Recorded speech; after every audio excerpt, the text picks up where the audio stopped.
Hi, I'm Richard Vega with Tycos.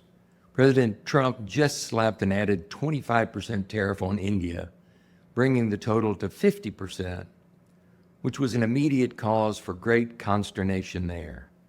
Not only will that tariff impact India's growth, the very act was a repudiation of the slowly emerging friendship between the two countries and a shutting off of an emerging avenue for taking business away from China.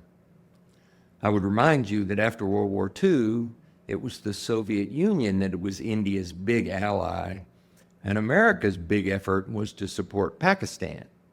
We viewed India as a socialist communist country, and we viewed Pakistan as the best hope of democracy in the region.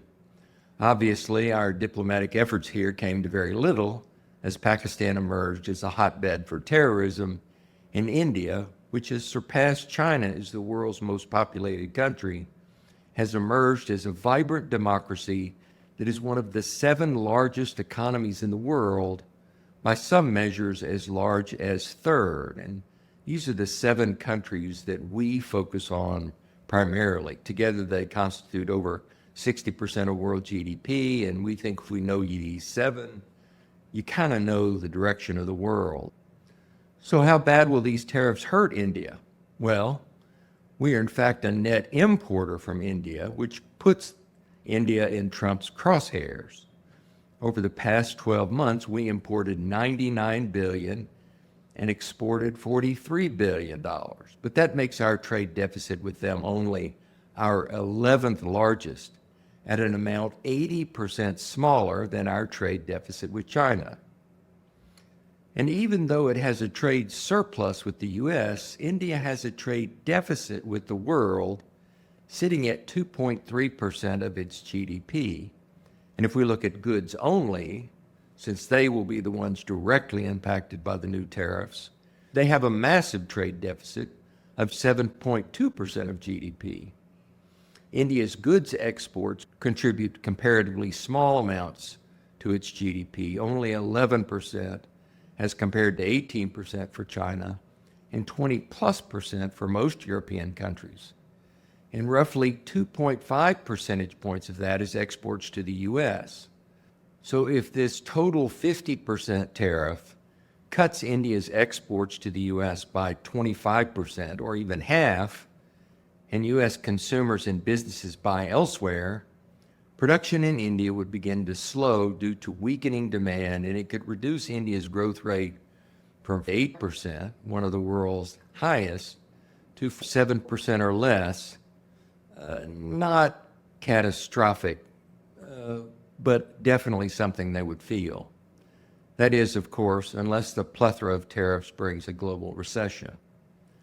Note that India has some remarkably good economic fundamentals that portend well for its future, especially its low private sector debt levels and its young population. India's big sin in the eyes of the Trump administration has been its oil imports from Russia, which it is able to buy at a large discount to market prices, which makes it fundamentally attractive to a big oil importer like India. But imposing a tariff because of a foreign policy sin means that Trump is now using tariffs as an instrument of foreign policy. It may be a good thing or a bad thing, but it may make imposing that tariff a violation of U.S. law. So, since it is Congress that holds tariff powers under the Constitution, and the president is only supposed to be able to use them unilaterally if there is an emergency, something that only came into effect under the International Emergency Economic Powers Act of 1977.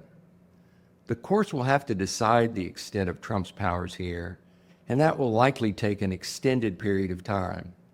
India's big exports to the U.S. are electrical machinery and equipment, pharmaceutical products, precious stones, especially diamonds, and textiles and apparel. And yes, while it makes strategic sense to move things like pharmaceutical manufacturing back to the U.S., we aren't prepared to do so, and it will take years to become prepared, even with massive investment today. But as you know, federal support for this type of thing has actually been reduced. Another consequence of these high tariffs on India is that they will impede an effort to move manufacturing out of China to India, given our strategic goal of weakening China's relative manufacturing position. The most prominent example of this is Apple's plan to move iPhone manufacturing to India from China, since it has not yet made the years of investment required to be able to build iPhones in the U.S. One last note, since India is one of the world's largest markets and one of its fastest growing, it represents a golden opportunity for increased exports for U.S. companies. And that may be the silver lining here. If somewhere in the middle of all these negotiations, India's quid pro quo is to import more American goods, that could be a victory. We'll just have to wait and see. That's it for this week. Thanks.